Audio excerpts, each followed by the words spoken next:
Welcome to the Winning with Shopify podcast. This is the podcast to help you scale your Shopify store into a money-making machine. The Winning with Shopify podcast is powered by Spec, who is the sponsor for this series. We will be teaching you how to get the most out of Google through SEO and PPC through this series. Get ready to take notes. Now, over to the studio. Hi everybody, and welcome to another episode of the Winning with Shopify podcast. For anyone that's not tuned in before, welcome to the show. This month we've got a little bit of a different series where if you haven't checked it out as well, if you have been tuning in, check out the YouTube channel. But this month we're doing a series with my team here from Spec, and we're doing a couple of weeks on PPC, which we did the last 2 weeks, and now we're doing 2 weeks on SEO, which is super exciting. We've got one more week coming up after this episode, so if you have any SEO questions, anything you want us to cover, make sure you go on the Winning with Shopify site, winningwithshopify.com, fill out the form, and send in any questions, and I'll try and ask as many of them as I can to my colleague next week, Rob, who's going to be coming on. Today, though, is our first episode on SEO. So as I say, we've done 2 weeks on PPC. Today, we're talking about SEO, and we're going to be talking about some of the fundamentals of SEO for Shopify. So some of the things you need to do to get all the basics in place. Plus, we're going to give some of our experience and expert advice. So some of these things you might think, I've done it already. Well, we're going to share some stories and talk about how to take things to another level as well. I'm joined by my lovely colleague, Emily. So without further ado, Emily, welcome to the show. Hi, thank you very much for having me. I'm very excited to be here. Great. Well, it's great to have you on the show. And before we start, we always ask all of our guests, obviously, tell us a bit about yourself, a bit about your role here at Spec as well. Yeah, so I am one of the SEO managers here at Spec. I started my career in SEO from quite a young age. I came to Spec straight out of university, had never done digital marketing before, didn't know anything about SEO at all. I've learned everything that I know now about SEO from working at Spec here. So, yeah. Nice. So you grew up here, which is quite cool in terms of SEO, and learn how we do things, which is something we're quite hot on as well. And anyone listening, if you start Googling things about SEO, I mean, they're going to find a whole world of information, aren't they? And not everything is correct. Yeah, absolutely. There's so much information out there. It's overwhelming for a lot of people, and for myself when I started in SEO. It's very difficult to know where to start. So hopefully, maybe this podcast episode will help with that, and we can kind of give some starting points. Well, I'm sure it will. We've got an amazing agenda for today, so we're going to dive straight in. We're going to talk about the most important thing, the first thing that everybody needs to do. And actually, one thing people, I think, start to miss, we're going to talk about keywords. So first off, Emily, just hit us straight off the bat. What is a keyword? So it's a great question. And surprisingly, the answer isn't kind of simple one-worded answer. So a keyword, in essence, in its simplest form, is something that somebody types into a search engine to find your business or another business online. It is different, however, from a search query. So a search query is technically whatever you type into Google. So that can be a misspelled word. It can be a word that doesn't make any sense. It can be a word that's not in the correct format. A keyword, it's important to note, is spelled correctly, it's in the right format, and it makes sense. So keywords are everywhere online. You're using them. If you've never heard of them before, you probably just didn't know the name for them, but they are there. Anything you type in online in order to get a result, that's your keyword or your search query, depending on how you typed it in. Nice. So I guess another word we could use for keywords really is target, isn't it? That's your target. Absolutely. That's what you want to be number one on Google for. Yeah. So I guess taking it the extra mile then, so a lot of people can write a list of keywords and say, okay, I sell t-shirts, and write lots of different words about t-shirts. How do you know if it's a good keyword versus a bad one? Like, you could write some things and go, oh, I'd love to be number one for shoes, but realistically you're not going to be unless you've got millions of them and you're going to be competing with Amazon and everybody else. So how do you tell what's a good keyword versus maybe not the right keyword today for your business? Absolutely. So there are several things that can point you towards whether a keyword is good or bad. The first thing and the most important thing with keywords, especially for your own business, is relevance. So the keyword has to match what you sell or what you provide online and on your store. You could rank for, in theory, anything in the world at all online. If it's not relevant to the service or the product that you're providing, though, it wouldn't be considered a good keyword for you and your business. The other thing to bear in mind is the popularity of the keyword as well. So search volume is a metric that we use here in order to kind of justify or quantify the size of a keyword and the scope of it. Something you can get free from Google Ads Keyword Planner. You can put in any keyword there on the internet and it will tell you how many people on average search for that a month. Depending on the size of your business, a good keyword may not necessarily be the biggest one. It could be one that only has 10 searches a month, 10 people searching for it. And that is because it's more relevant to your business. So that's where kind of long tail versus short tail keywords comes into play. So short tail keyword, gave a great example of it earlier, just being shoes. It's a very short to the point keyword. It is going to have a lot of searches. Loads of people are going to search for just shoes. But as you say, very difficult to get in top positions for that keyword because it's so broad. That would be considered a short tail keyword. Long tail keyword is going to have a few more words in there, kind of exactly as it says on the name on the tin, long tail. So it could be something like size 6 red trainers or size 6 red shoes even. That is a version of a long tail keyword. That's going to be more relevant and therefore better for your business. So we'd kind of classify that as a good keyword in that instance. Yeah, and certainly larger sites, we tend to find, don't we, that a larger site will go after the word shoes. They won't go after those longer tail keywords. Yeah. So actually, if you think about Google, I always use the analogy that like the face of Google is just the competitive playing field, isn't it? So you got to show to Google that you're better than the other sites at something. And you can be much more relevant to the size 10 red shoe as opposed to just the word shoes. Yeah. And also when you think about the user journey, Google wants to give a good journey, so you've got to have enough products. But we're going to come on to that in a little bit and talk about those. But so when we're talking about keywords then, is it just product names or actually there are a whole range of other keywords that businesses should be considering? There are a whole range of keywords that you should be considering. Obviously, product names are a great starting point. If you're just starting out your business, you have no idea what keywords to go after or to target, start with your product names. It's going to be the easiest way to go. Looking at the types of products that you sell and then building from there. As you get more confident with your keywords, you start to understand them a little bit better. That's where you can look for other types of keywords, as you mentioned. So they can be more evergreen types of keywords. So you can also have brand in there. They are keywords as well. But you can also have other types of kind of questions even can be considered keywords. Answers to questions, short phrases can be keywords too. So really the world is kind of your oyster for keywords. You can pick whatever you want. You can have them as long or as short form as you like, but really just making sure they're most relevant to you and your business is the best way to go. Yeah, and we'll come on to this a little bit more as we get into the next few steps. We're going to talk about content, but certainly giving advice then. So if somebody might search, what shoes should I buy? It's actually having some advice about a blog posting about where you're going to be wearing these shoes, what the different materials are, how to know what size you are, because actually you probably need a different size shoe based on what the shoe's for. Yeah. Because there's slightly different sizing and different businesses will have different sizing charts. So there's lots of different bits and pieces like that you can look at. But I love what you said as well about questions. I sometimes call them challenges. Every keyword is a challenge. What's my challenge or problem today is, okay, I need to buy a new pair of shoes. So I'm going to start looking now. And then I might find somebody that makes recycled shoes. And then my next search phrase in Google might be, should I buy shoes made from recycled materials or not? I want to see if actually is that going to be a good material for me or not.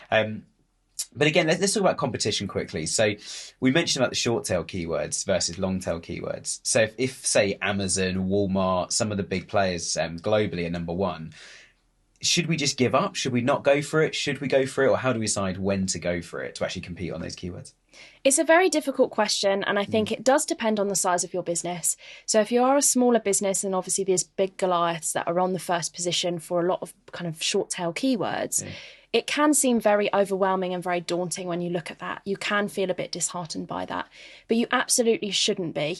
If anything, you should almost look to that as an opportunity.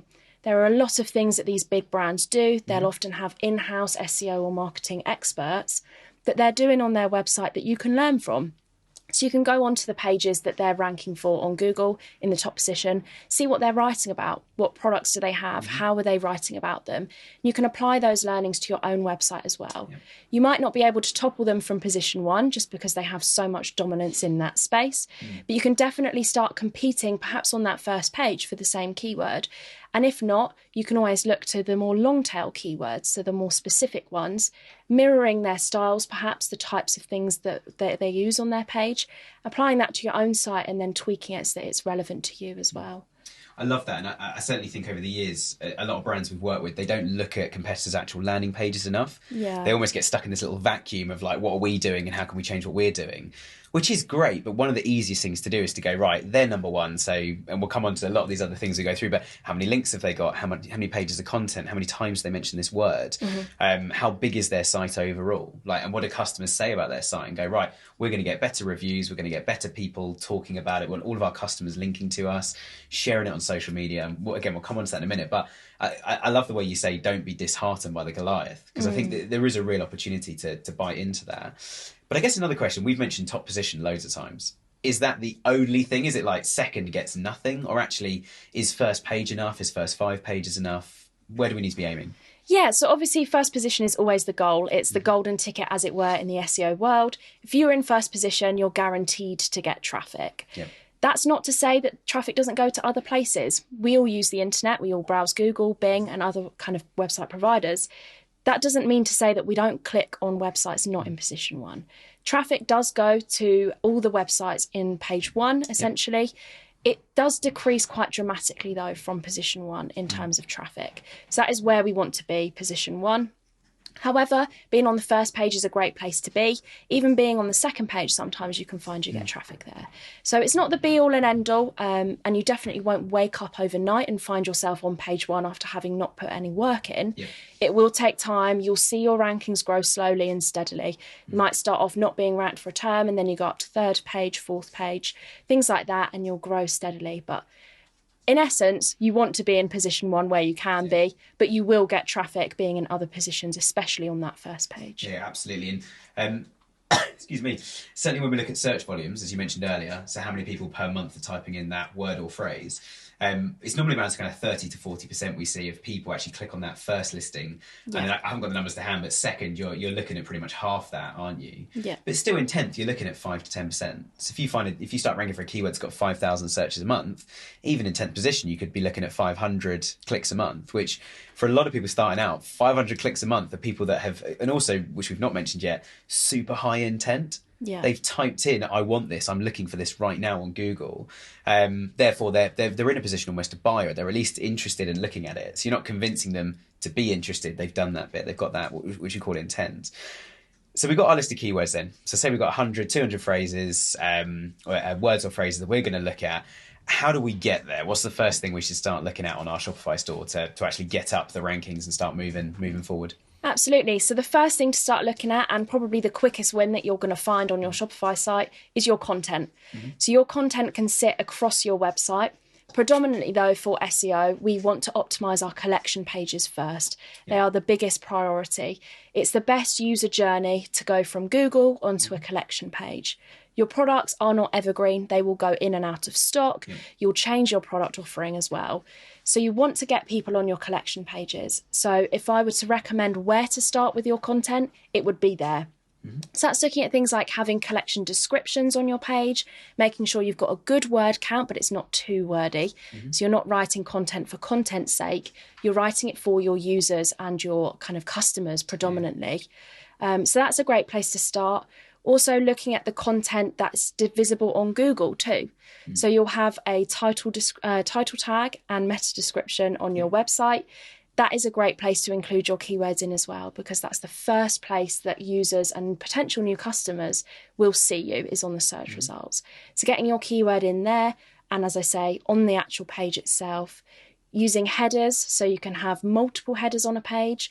The most critical one for SEO there is your H1. Yep. So that's the first header on your page. Having your target keyword for that page in there, most important area to have it. And then obviously kind of spreading it throughout your content on the collection pages as you go.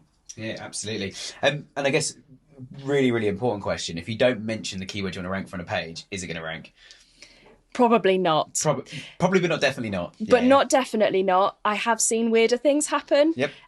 It can happen. Sometimes you rank for things as well that you never mention and you never meant to mention because it's not relevant to you at all. Google does do strange things sometimes, which is why it's so important that we include our target keyword where we can in order to give it a helping hand and point us in the right direction where we can. Yeah. I think one of the most amusing examples of that I've just remembered is we work with a company that we're in mergers and acquisitions. So if a company's up for sale, they help find a buyer and then they help merge them together. And they were ranking on the first page in the UK for SEO London. And I remember seeing this in a report and was like, what? Like, how on earth are they ranking for that? And it's because there was a company called SEO London that they had merged with another company. It was called like SEO Works London. So there were just loads of mentions of SEO and London on this website. And because they'd done the merger, SEO London, they're up on the first page. They didn't last long there because, of course, everybody clicking was like, I'm looking for an SEO agency in London and this is not, or SEO meetups or something, and this is not relevant at all. But certainly, I love the fact you've gone through those different tags. I think, isn't it called the SEO title, SEO description, I think, on an actual collection page within Shopify, isn't it? Yes, yeah, it's got a slightly different name within Shopify itself, but in essence, yeah, so that's the title tag, meta description. Nice. Yeah. And H1's super important. Right click on go on the actual page, right click on it, view source, and do a quick search for H1 and see what's there. If you don't have one, you're going to need to update the code to actually put one in or tell which element to be that, which we have seen clients do that as well in the past. But cool. So we've created all this content, but I guess one of the biggest questions really is, why are we doing this on the collection page? I mean, is that the first place they're going to land? A lot of clients, they try to optimize their homepage to be the kind of welcome to our site. Yeah, absolutely. And predominantly, you will find that most people will land on your homepage. We find that with our clients that we've been doing SEO with for years and years. It is just something that happens very naturally, often because that's the best place for people that have never discovered your brand before to be delivered to. Your homepage is a great place for introducing customers to your brand. If you land on the homepage, the most important thing, though, is to have links out to your collections and products. The worst thing, or the thing you don't want to happen, is a load of people to land on your homepage and then fall off that journey completely because they don't know where to go next. So ideally, for best kind of SEO practice, we would like that journey to be collection page first, then product page based on the target keywords that you've used to get them there. However, you will find a lot of people and probably most customers landing on your homepage, which is why making sure that you're linking out to those collections and products predominantly is so important. Yeah, and I love the fact you touched on the homepage linking out. When we've worked with like a giant department store with like 50,000 products, one of the challenges you get is all the buying teams internally are like, put my product on the homepage because they know it will sell. Yeah. They know if you put anything on the homepage, enough people coming through will go, oh, that's a nice lampshade. You know, I'll come and buy this lampshade. That's cool. So they're always fighting, but from an SEO perspective, it's not always the best thing to do. No. We almost, certainly with collections, one of the things we need to do really is start looking at hierarchy, don't we? Yeah, absolutely. So there are essentially funnels, there are purchase funnels that customers go through, and your website also acts as a bit of a funnel as well. So the homepage is the kind of catch-all, that is the first stage. Customers landing on the homepage might not be buy ready at that point. They might know your brand, but they don't know what they want to purchase yet.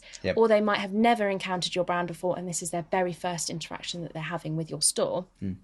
The second layer down is those collection pages. It can also be other types of content though. So it can be blog posts and things like that. That can be your second level, where customers are just finding out a bit more information about the types of products you sell, the types of solutions that you're providing to your customers as well. And then the final bottom half of your funnel, which is that buy ready journey, is your product area. So hopefully by the time that all of your content and your keywords come into play and the customers finally landed on a product, they're pretty ready to purchase. They've got all the information they needed to have on the higher levels of that hierarchy. And then they're ready to purchase when they land on your product. Nice. I mean, one of the words I often use for it is authority. Google want you to be an authority on, say we're using the shoe example again, if you're just selling lots of shoes, that Google want you to be an authority on anyone trying to buy shoes. So yeah, as you say, like blog posts about shoes, about how we make them, about things to watch out for, about don't buy from these brands because they do X, Y, Z. Be careful about bad mouthing other brands. They can get really nasty really quickly, especially if they respond. So obviously some people have very large websites. So like drop shippers might have 5,000 products. They've gone and ticked 5,000 products in the drop shipping app and gone, right, we're selling all of this stuff. Maybe a couple of hundred collections as well on top. So to then go through all 5,000 products and a few hundred collections, that's quite taxing. What's the fast way? How do we speed that up? Absolutely. So there are lots of tools out there that can help with exactly that. Because funny enough, you won't be the only person that's come across that problem with sheer volume that you need to update.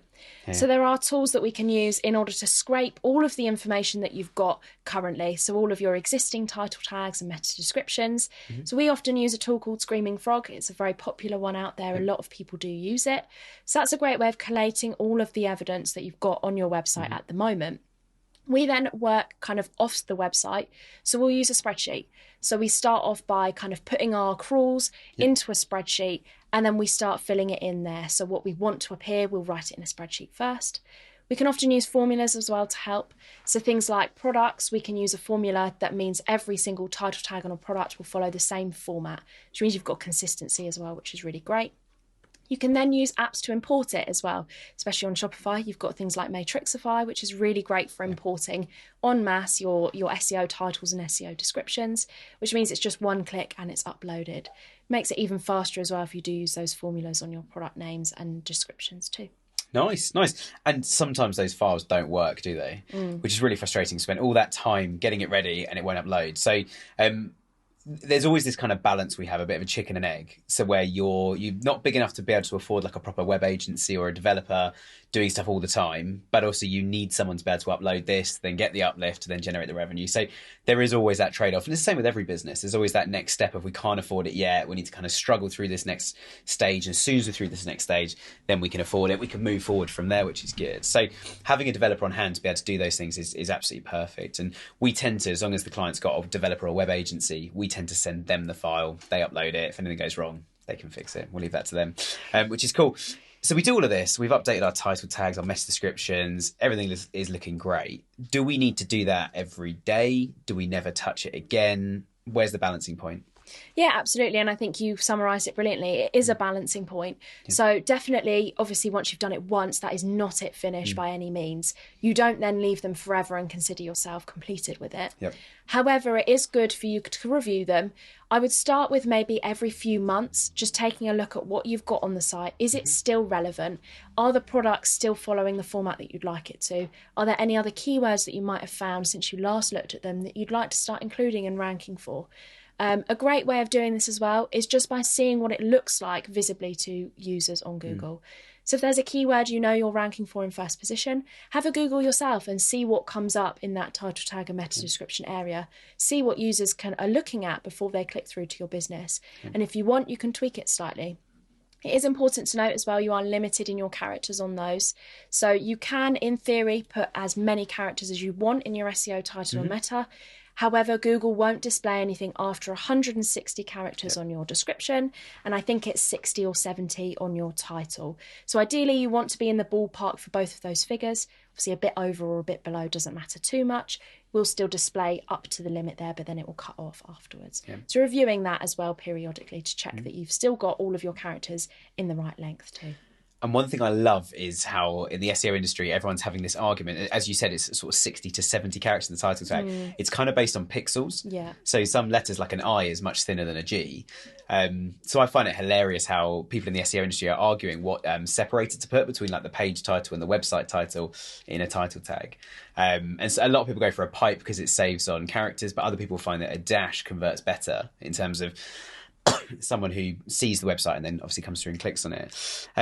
But one thing that you've touched on really nice, I think, is actually seeing what works. So you might take a handful of products or collections and go, okay, I'm getting some clicks on these. So I'm going to make a couple of changes and see if the clicks go up, see if the ranking goes up. And you could even do that on just 10, 20 products or collections, see what happens and then go, okay, now I'm going to try that across all of them and monitor the impact. And one thing we've not mentioned yet, which I think is super relevant, and this will come into kind of next week's episode a bit more as well, is Google Search Console. Because in there, that's pretty much the only place online you can actually see what's called an impression, can't you? Yeah, absolutely. And impressions are a really good metric. It shows you how visible you are online, essentially. Yep. Specifically on Google, though, it's important to mention that they don't also cover being on Google Search Console. So there are other areas and other search platforms that you will be getting visibility and impressions on. However, Google Search Console is great for seeing what you're getting on Google. Essentially, an impression is how many times people are viewing your website, not necessarily clicking on it. There are clicks recorded in there too, but we're talking about impressions here. So that's just how many times your website has appeared on a search results page. Somebody has seen it when they're going throughout their journey. And obviously what they're seeing is exactly what we're talking about, those SEO titles and descriptions. Nice. Right, you've mentioned a buzzword, so we're going to go on a tangent. Bing. Okay, yes. So is it worth the time and money investing in Bing? Is it a great resource? Is it a wasteland and nobody's there? Like, how much do we focus on it? It's a really hot topic at the moment, actually, Bing. When I started here, we always optimised for Google first. We still do that now just because of the size of Google. Google is so massive, it has the largest market share. So naturally, let's optimise for Google first. However, in recent months with quite a few of our clients, especially lead generation clients, so not necessarily relevant to Shopify, that Bing has really grown massively. Obviously, with the introduction of AI as well onto search, it seems like a lot more people are going to Bing now for their searches, and we're seeing performance increase across the board. Yeah. I would say the time hasn't come yet to optimize for Bing in a different way to Google. I think what you're doing on Google will also work on Bing in terms of your SEO optimization. But I think the time has come to start looking at those stats. Yeah. So looking at something called Bing Webmaster Tools, which is the Bing equivalent of Google Search Console, just to get a feel for how you're performing on Bing at the moment. Does your Shopify site resonate with people on Bing or not yet? Maybe it's something to look at in the future. But I'd say we're still at the point where start with Google, but start exploring and putting the feelers out for Bing, I think, because the market seems to be shifting slowly. Yeah, definitely. I love, I mean, even some Shopify stores will still be doing B2B, even though it's not lead gen, as you say. But Bing is built into Internet Explorer, and they've been quite cheeky, I think, of trying to integrate it in different places. It used to be integrated with Siri, and we were talking about this yesterday as a team, and I checked, and it was integrated with Siri, but Siri now uses whatever your default is, which most of us have set to Google. So Siri will now use Google, and I can feel my watch buzzing now. I'm saying its name. Okay, so we've done some optimization, and people are now coming into the site. So we're getting some traffic from Google. We've overcome, and it's not like the first hurdle. That is a mountain to climb for a lot of people. So we're getting some traffic in now. But as you said earlier on, almost right at the start, a lot of people, we really want to land on a collection. So if I'm looking for a type of product, I land on a collection, there's a list, and I can choose which one. But you also mentioned descriptions, and we spoke about people landing there. What are some of the things people really need to think about on collections when changing that mindset, as we say, to actually a collection is a welcome page? It's the first page they'll ever see, probably of your brand in total, especially for quite a small brand. What are some of the things you want to do to that collection to make it welcoming, to get the brand message across, and ultimately try and convince someone to buy a product? Yeah, absolutely. So I think the layout of a collection page is really important. It's something as well we've had with our clients that a lot of people never think about it. They just have their collections the way that they've always been, and they've never really considered it. The beauty with Shopify is changing your theme can be quite simple. And changing the layout of your collection pages and adding features to them that are unique can be really simple if done kind of with Shopify's themes that they provide.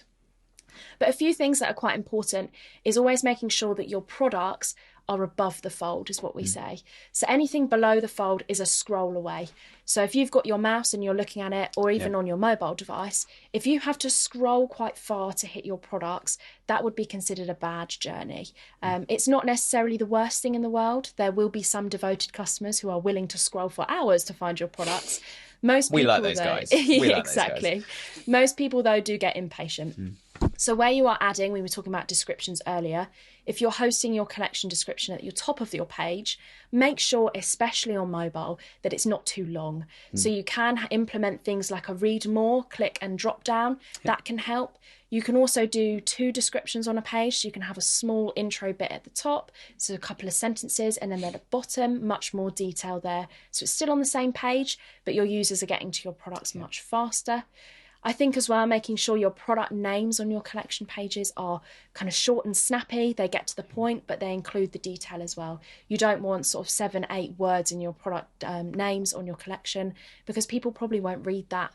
And imagery is hugely important as well, especially on platforms like Shopify. People are very visual shoppers. They want to see your product. If you can have multiple images on your collection pages for your product, that's amazing as well. Kind of the more information that you can give the user in terms of the styling and the appearance of your goods, the better. Yeah, nice. I mean, there's so much, as you say, there's so much you can do, and I love all the things you've listed. I guess one thing is I often use the phrase, make it look less like a marketplace. Yeah. You don't, as great as Amazon are, people are already sold, they know what they're looking for. Amazon is just a marketplace. It's pretty much a search engine for products. You want to bring it to life. And I think going right back to what we were talking about at the start about keywords and actually competing with others, one thing you can have that Amazon never can have is that brand story. That story of like, well, we used to be in the corporate world, and then we discovered this and started making this product, and here we are today, and we've got a Kickstarter running, and you can come and get involved in a whole range of other things with us. You can join our focus groups. You can check out our Facebook community. But how you bring all that to life, you've only got so many pixels on the screen. So it is a challenge, but I think a lot of things you've listed I think are amazing. But let's talk about images quickly, So the main thing you are going to see is those product images. A lot of people have white background images. So taken in a studio, it's got a white background, it's just the product. A lot of people also have lifestyle images. So it might be a piece of garden furniture and it's there in a lovely garden with the sun out. When you're in the UK, rare days we get sunshine. So we can take pictures like that. Which one tends to work best? Is it worth testing those things? Is it worth trying lots of different images and see which one gets the best click-through, best conversion? Absolutely. I think definitely test them. I think it really depends on the type of product that you're selling on your store.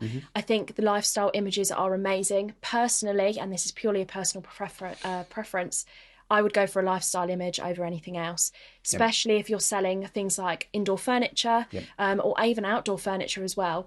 A lot of people will not be able to see the purchase for themselves until they see it in an environment where it looks natural.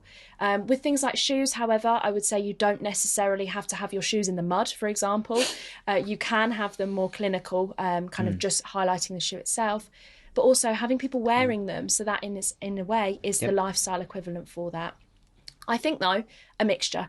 I think have a few, if you can have multiple images on your collection pages for your products that users can scroll through, having a few lifestyle and a few of those more kind of traditional ones that you'd see, I guess, with the white background and the product central. And then you're giving users both the option to view both. Yeah, definitely. And I guess the thing we're always trying to do is work out, what does a customer need to know to make a purchase? What do we need to educate them on for that buying decision to happen? And I think you're absolutely right. Images are fantastic. And I think it's only when they click through to the product and go, I love this product. Now they're starting to look at what size is it? Is it going to last?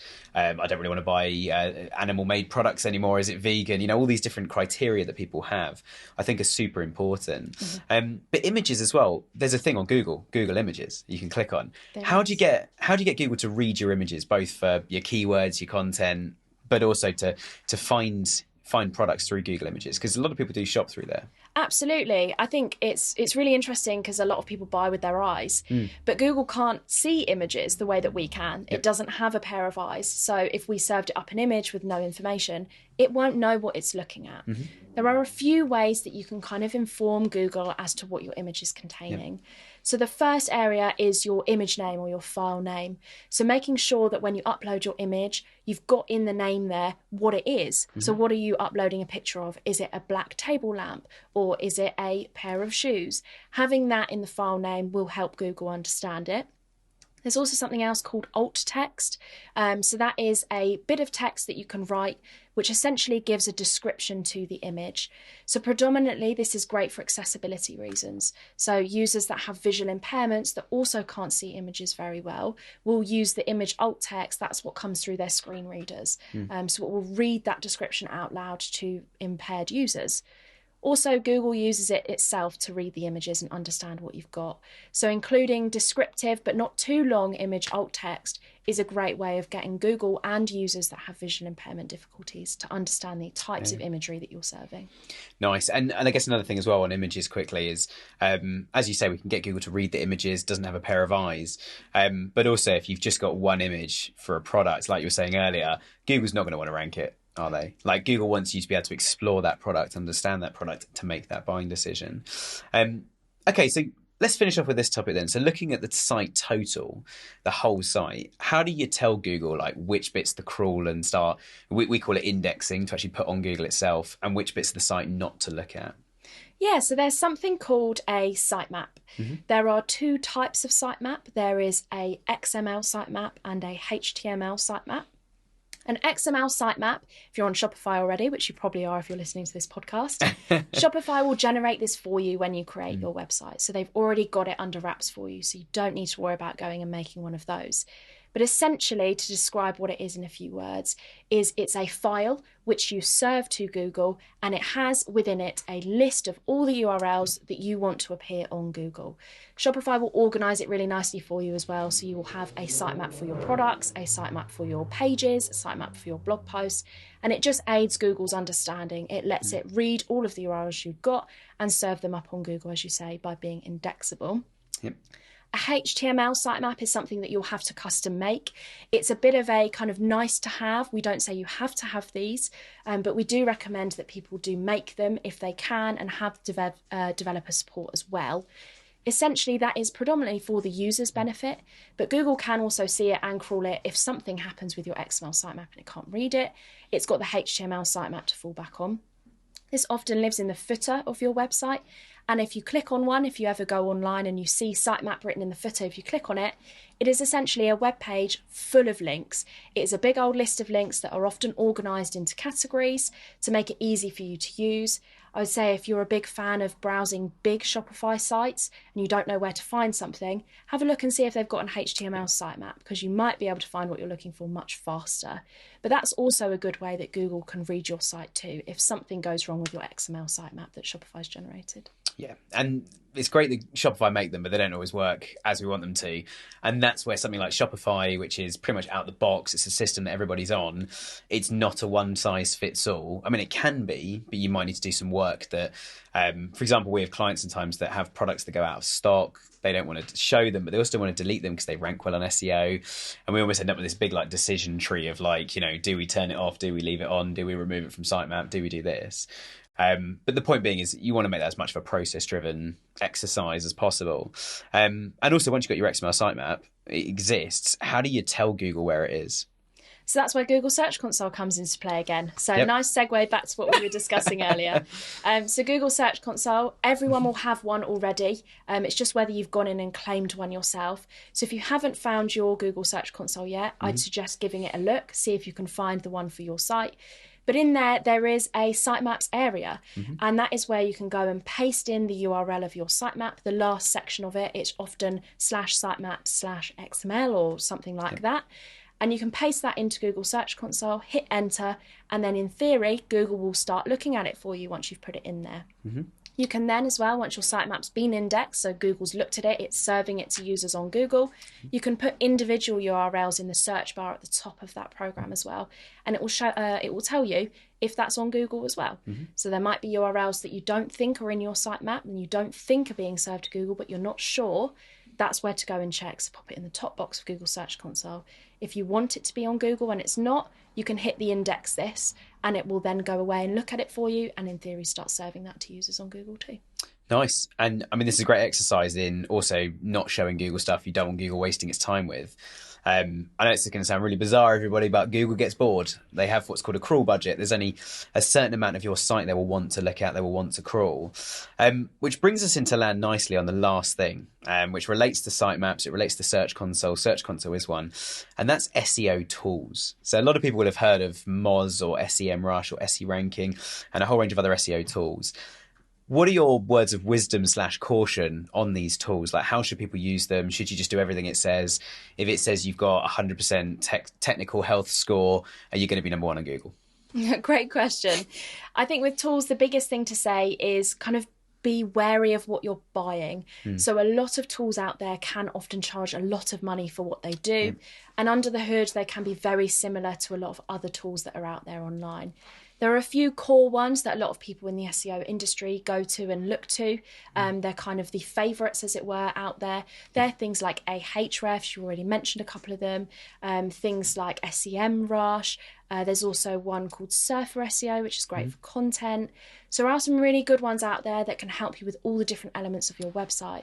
But if I could give you one piece of advice, it's compare them before you commit. Go away and look at what kind of functionality they have. Try and get demos of them too if you can, because a lot of them, as I say, will be very similar. And you don't want to end up buying 6 of them to discover they all do the same thing under the hood. Yeah. And we also, a lot of them will do keywords tracking, won't they? So you can see where your positions are, or these are my 100 keywords. What's the search volume? Where are they right now? And if the search volumes change, which they do throughout the year, you can imagine not many people are searching Black Friday outside of Black Friday. So yeah, it's good to see how much those are changing and also tell your current position. But even those, we've been a bit wary and challenged some of the data in some of the tools to go, hang on a minute, we're in London right now, we're searching this keyword in London and we're getting a completely different ranking to what the tool's telling us. And there is obviously all that personalization, there's the locality, but you got to make sure the tool's accurate. Otherwise, if you're not working with the right data, you're going to make all the wrong decisions as well. Absolutely. And I would say as well, you've touched on it really nicely, that a keyword tracking tool, if I could recommend you get one tool at all, it would be a keyword tracking one. It's so helpful. It gives you so much information on your visibility online without you having to manually check. However, as you said, if in doubt, I would always just Google it myself. Yep. So if your tool's saying you're in position 1 for a keyword, and I would just go and check that. Go and Google it yourself, see where you're coming, because there are inaccuracies out there.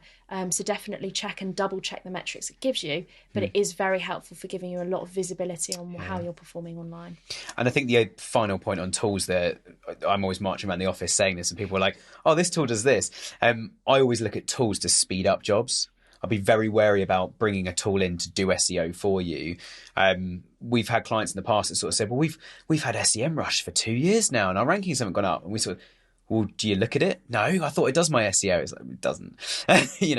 You always focus. I mean, it's the same with any exercise, especially in marketing. Always focus on the action. What action have I taken? What have I changed? And what's the impact been? And as a sort of, it's a very loaded question about the kind of, they give you technical scores, like the technical health of your site. Have I put all these tags we've said in? Is page speed good, et cetera, et cetera? We're going to talk a little bit more about page speed next week as well. So make sure you tune in for that. But you can get this amazing score, but if you've not written the right content, the right keywords, or nobody's ever heard of you or talking about you, Google's not going to want to rank you. So the tool's got to just speed up stuff. So I would never really use a tool for my SEO strategy, but as you say, I would use it for monitoring things, seeing what's going on, running a health check and going, okay, there's a few technical issues in the site, I need to fix those. But if I don't go and fix them, they're not going to be fixed. Yeah, a tool won't know the business the way that you know the business. Yep. So you'll know what you want your website to look like, how you want it to perform, and what you want to rank it for. A tool won't be able to do that for you. It can help you, it can give you ideas, but it definitely won't hold your hand. You'll have to go out there independently and kind of take learnings, as you say, and actions from what the tool is providing. Absolutely. Well, look, Emily, it's been a pleasure talking to you today. Thank you so much for your time. Thank you very much for having me. I hope kind of everyone's learned a little bit of something about SEO today. Excellent. I'm sure we have. Well, I certainly have, and I'm sure everybody watching has as well. For everybody watching, as I said right at the start, we're offering a free SEO health check. So go and fill out any of the forms on our website, either on the Spec website or the winningwithshopify.com website as well. We'll run a quick health check for you guys and send you a couple of pointers, things you can improve as well. Thanks for tuning in. If you haven't already, hit the subscribe button. Join us again next week for part 2 of our SEO chat with my colleague Rob. But thanks for tuning in today, and I hope you've enjoyed today's episode.